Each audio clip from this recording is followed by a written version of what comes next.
May problema kasi yung Pepe Pond natin and kailangan nating isolve. O, sasama na naman si Bossing. Tara, Oni.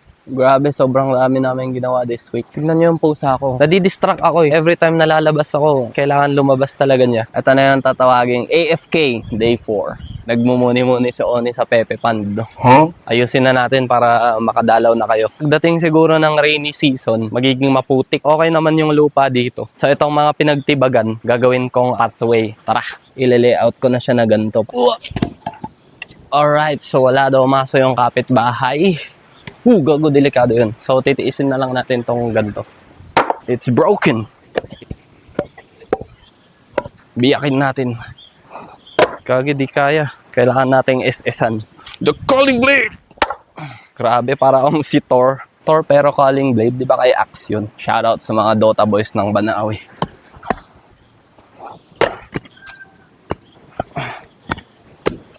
Looks a little bit good. Sa mga di nakakaalam, dati ho akong seaman lolo. Seaman. Di na ako sanay sa gantong trabaho. Wow, very nice!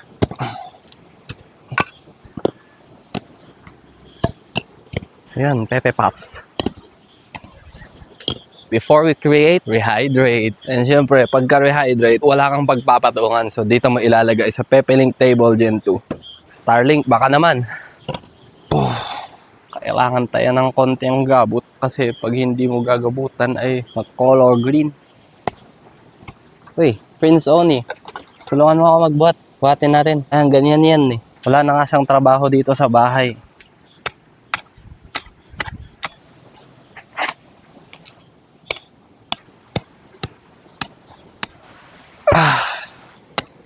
Pagod akong upuan. Ito ang tinatawag na dalapong, ang inuumbunan kapag nangangawit ang azul.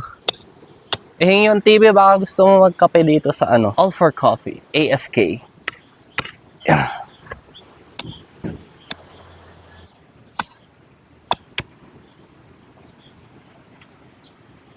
Ang galing talaga ni Oni Swain.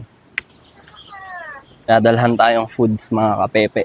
Yung may idea talagang gumawa ng coffee shop dito is si Claire.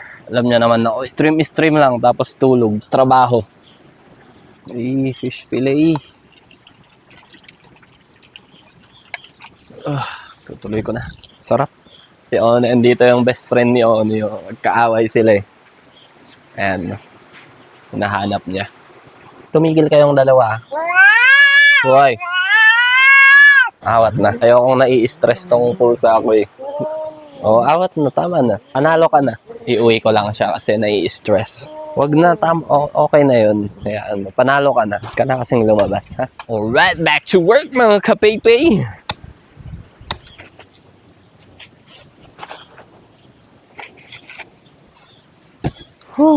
Bumarita, Sana tulungan ako ni Hingyon TV na gumawa ng Pepe Shop. Hingyon TV, kung di ka busy, mata mong kakautta. Ang bangis ng Pepe Pond natin. Multi-purpose. Lagyan ko daw ng soap tas hand sanitizer. O baka may mag-hire sa akin na magla-landscape dyan, no?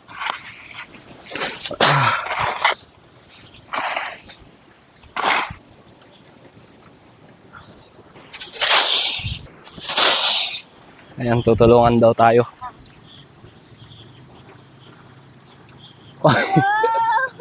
Ang hirap-hirap mong paliguan tapos ang mahal-mahal ng next guard combo mo. Alisin ko dyan. Tignan mo kumapit na sa kamay niya. Sige. I can feel the rain. May customer tayo, mga kapepe. Dariel Motovlog. Wanis.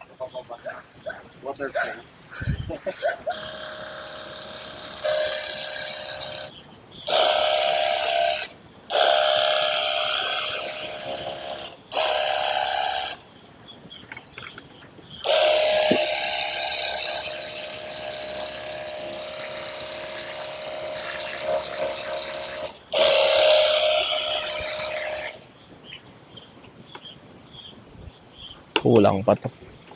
Dadagdagan ko ng darat.